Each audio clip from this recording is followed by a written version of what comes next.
అల్లూరు జిల్లాలో చింతపల్లి ప్రభుత్వ ఆసుపత్రికి చెందిన వైద్య నిర్లక్ష్యం ఓ చిన్నారి ప్రాణాలు తీసింది. సరైన సమయానికి మెరుగైన వైద్యం అందక వైద్య నిర్లక్ష్యంతో 2 నెలల పసికందు ప్రాణాలు కోల్పోయాడు. వైద్య నిర్లక్ష్యంతో మృతి చెందడం స్థానికంగా తీవ్ర కలకలం రేపింది. గిరిజనులు తీవ్ర ఆగ్రహంతో చింతపల్లి ఏరియా ఆసుపత్రి ముట్టడించారు.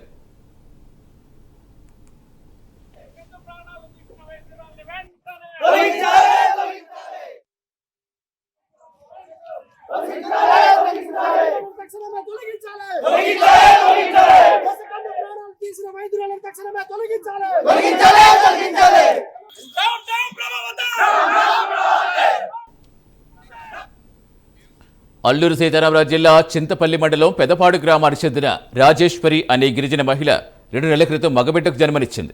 2 రోజుల క్రితం చిన్నారి పాలు వాంతి చేసుకోవడంతో చింతపల్లి ఏరియా ఆసుపత్రికి తీసుకువెళ్లింది. ఆసుపత్రిలో పిల్లల డాక్టర్ ప్రభావతి బిడ్డను పరీక్షించి కొన్ని టెస్ట్ చేస్తారు. కానీ టెస్ట్ రిపోర్ట్స్ రాకముందే పసిబిడ్డకు నర్సులు చికిత్స మొదలు పెట్టేస్తారు. ఎక్కడైనా టెస్ట్ రిపోర్టులు చూసి వైద్యం చేస్తారు, కానీ ఇక్కడ వైద్య సిబ్బంది టెస్ట్ రిపోర్ట్స్ రాకముందే చికిత్స మొదలు పెట్టేస్తారు. 2 నెలల పసిబిడ్డకు 4 సెలైన్ బాటిల్ పెట్టేస్తారు. దీంతో ఆ పసిబిడ్డ ఒళ్ళంతా ఉబ్బిపోయి చెవులు ముక్కు నుంచి ఏకధాటిగా నీరు లాంటి ద్రవ పదార్థం బయటకు వచ్చింది.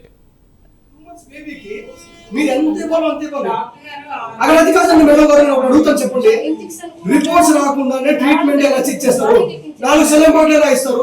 బేబీకి డోస్ ఎక్కువైంది కాబట్టి బేబీ ఉబ్బిపోయారండి.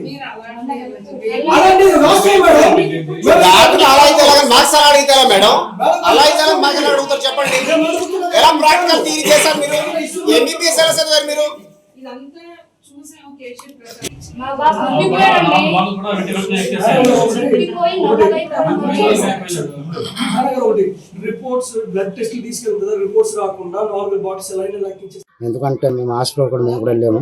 వెళ్ళిన తర్వాత ఏమైందంటే 3 బాటిల్స్ 3 ఇంజక్షన్స్ వేసి చంపేసినారని పిల్లలు తీసుకొచ్చారు. వెనుకతల హాస్పిటల్ తీసుకెళ్దామన్నాం. ఎందుకు అక్కడ దాకా తీసుకెళ్ళకూడదు అని అన్నారు. సరే అనేసి ఊరుకున్నాము.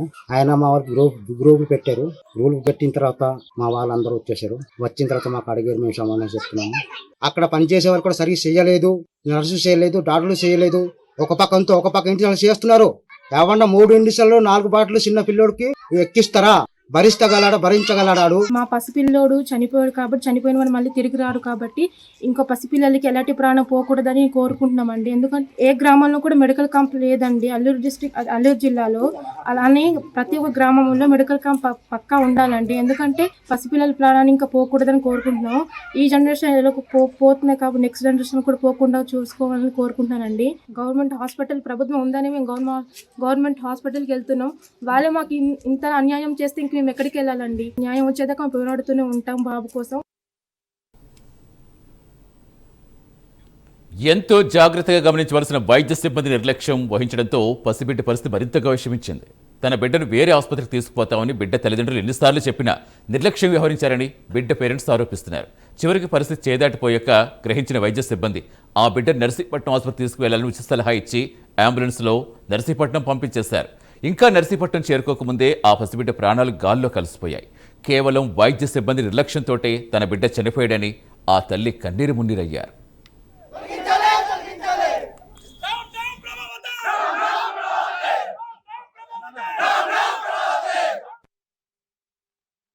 ఉన్నాడండి 2 సార్లు వాంతిసుకున్నాడు. ఇంటికి తీసుకొచ్చామంటే మళ్ళీ ఏమైందంటే సాయంత్రము బాగా ఏడ్చాడు మేడం అంటే సరే అయితే రిపోర్ట్ ఇస్తున్నాము చెక్ చేయండి అని లోపల పంపించారు. అలాగైపోయాడు.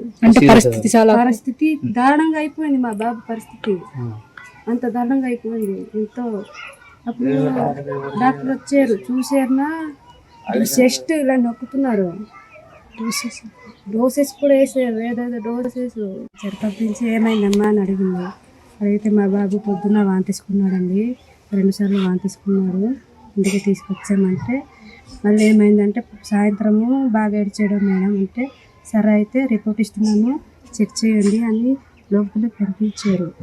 అలాగైపోయాడు. అంటే పరిస్థితి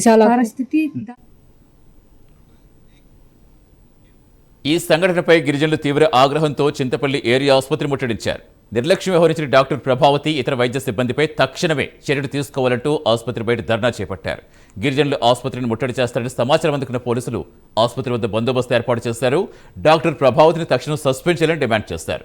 ఆసుపత్రి సూపరింటెండెంట్ నీలవేణితో చర్చలు జరిపారు. ఈలోగా డాక్టర్ ప్రభావతి సెలవుపై వెళ్లిపోయింది. చింతపల్లి మండలంలో హెడ్ క్వార్టర్ అయినటువంటి హెల్త్ డిపార్ట్మెంట్ డిఎండ్హెచ్ఓ అంటే మన సూపరింటెండెంట్ గారిని కలవడం జరిగింది.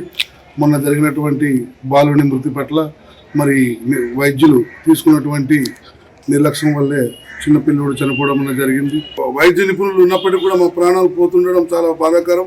అందుకే ఈ మీడియా ముందు నేను ఒక నాయకుడిగా కాదు, ఒక ఆదివాసిగా బాధపడుతూ నా యొక్క చిన్న విషయాన్ని ఇది చేయాలని మీడియా ముందు మాట్లాడుతున్నాను. చిదలపాడు గ్రామం నుంచి తాంబిడి చిట్టుబాబు రాజేశ్వరి దంపతుల కుమారుడు మొన్న 31వ తారీఖున వాంతులయ్యని చెప్పేసి హాస్పిటల్ తీసుకొని వచ్చిన సందర్భంగా ఏం జరిగిందని అడగగా 2 వాంతులయ్యని చెప్తే ట్రీట్మెంట్ కోసం అసలు బ్లడ్ రిపోర్ట్స్ తీసుకున్నప్పటికీ రిపోర్ట్స్ రాకుండానే ట్రీట్మెంట్ మొదలు పెట్టేశారు. నా డిమాండ్స్ ఒకటేనండి, ప్రభావతి గారిని ఎలాగైనా సరే తొలగించి తక్షణమే నైపుణ్యం కలిగిన డాక్టర్ గారు నియమించారని మేము కోరుతున్నాము.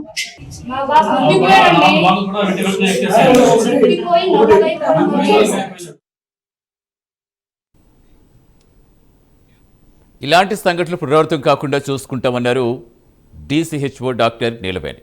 ఈ సంఘటన ఎంతో దురదృష్టకరమని, బాధ్యులపై తప్పకుండా యాక్షన్ తీసుకుంటామని ఆందోళనకారులకు హామీ ఇచ్చారు.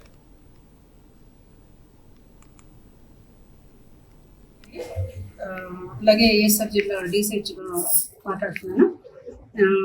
మనకి ఈరోజు 31 డిసెంబర్న ఒక బేబీ 2 months బేబీ వచ్చింది. తంబేలి ఈతన్ అని చిట్టుబాబు గారు బాబు, చదలపాడు విలేజ్. ఇదే బాబుకి వామిటింగ్స్ అయ్యాయి, తర్వాత కొంచెం డ్రౌజీగా ఉండడం తీసుకొచ్చారు. సో వెంటనే పిల్లల డాక్టర్ ప్రభావతి గారు చూసి మనకి అడ్మిట్ అవ్వమని చెప్పారు. సో మొదట్లో వాళ్ళు అడ్మిషన్ తిరస్కరించినా సరే మళ్ళీ 3:30 గంటకు వచ్చారు. 3:30 టైంలో మళ్ళీ జాయినింగ్ తీసుకుందా ఎస్ఎన్సీలో అడ్మిట్ చేయడం జరిగింది. బేబీకి ఆక్సిజన్ సాచురేషన్ చాలా తక్కువగా ఉంది, 80 ఉంది. సో కంపల్సరీ అడ్మిషన్ కాబట్టి అడ్మిషన్ చేస్తూ తగిన ట్రీట్మెంట్ ఇచ్చారు. వామిటింగ్స్ ఇంజెక్షన్, తర్వాత డిహైడ్రేషన్ ఉంది బేబీకి, ఫ్లూయిడ్స్ అయి పెట్టారు. హాస్పిటల్ చింతపల్లి. గిరిజనుల ప్రాణాల పట్ల వైద్యులు నిర్లక్ష్యంగా ఉంటే ఎంతవరకు సమంజసమని పలువురు ప్రశ్నిస్తున్నారు. జరిగిన ఘటనపై ఉన్నతాధికారులు స్పందించి బిడ్డను కోల్పోయిన కుటుంబానికి నష్టపరిహారం చెల్లించి బాధ్యులపై కఠిన చర్యలు తీసుకోవాలని పలువురు డిమాండ్ చేస్తున్నారు.